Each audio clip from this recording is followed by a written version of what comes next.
I've installed the fuel pump safety switch, which is oil pressure activated to meet the US Coast Guard requirement for an electric fuel pump associated with the Holley sniper kit that I previously installed.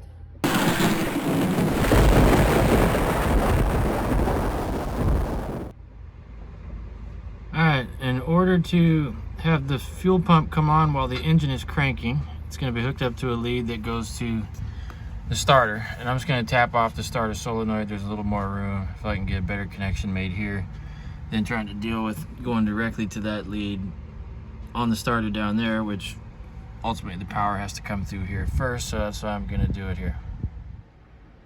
This is an example of how I made the connection that's going to the fuel pressure, or the fuel pump safety switch. All right, we're gonna give it a quick test fire here. What I've done is turn it on.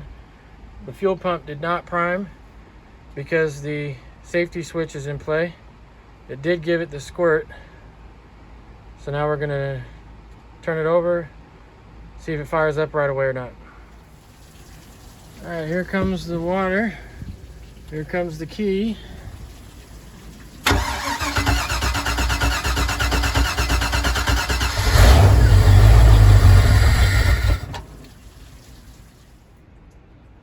So my conclusion is that this power wire for a momentary push button switch that I've already installed is necessary, because after the boat sits for a while, it really does need the fuel pump to be able to come on and prime the system before turning it on. And so electrically, we've interrupted that for the Coast Guard requirement, but now we're going to use another Coast Guard requirement, installing a momentary push button to allow us to prime should the boat be sitting or before a start. One other item that I originally hooked up, I would say incorrectly, was the tack wire and coil wire. So just follow the instructions a little better than I did. Make sure that I think it's the brown wire that comes from a separate wire harness to the control unit ends up going to the tack, and that the tack doesn't get hooked back up to the coil. So they said that's kind of a dirty connection and could have some issues. So I did resurrect that as well.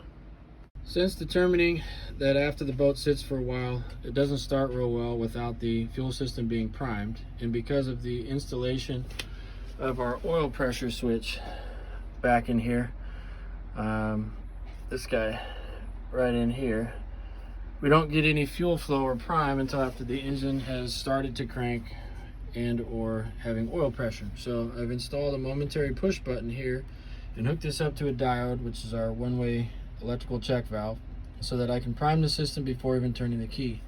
Once turning the key, starting to crank, power will then be delivered via this wire and continue once the oil pressure comes on. So what we're going to do now is wire up to this side, this post, and run that to the pump back down here, and then see how it starts that way. The boat's been sitting again for probably another 6 weeks, so it'll be a real accurate test.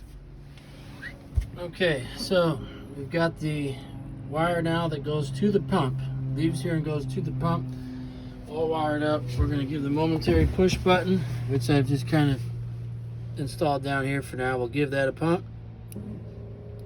and I can hear the pump priming. You see the light come on.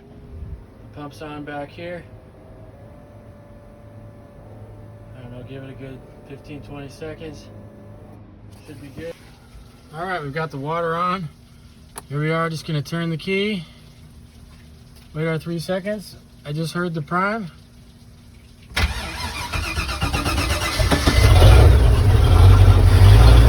Well, it's stayed on this time, hasn't coughed and sputtered. And that wasn't bad, I guess, after sitting for 6 weeks. So just a quick review. What we did was install the oil pressure safety switch back down in here. This guy that prevents the fuel pump from running should we lose oil pressure.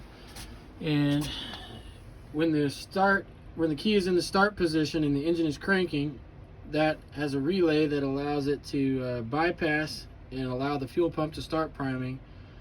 But as an extra, bonus, I installed a momentary push button, which is Coast Guard approved, here to allow us to prime the system before even turning the key, kind of get a head start on it. Seemed to work a little bit better.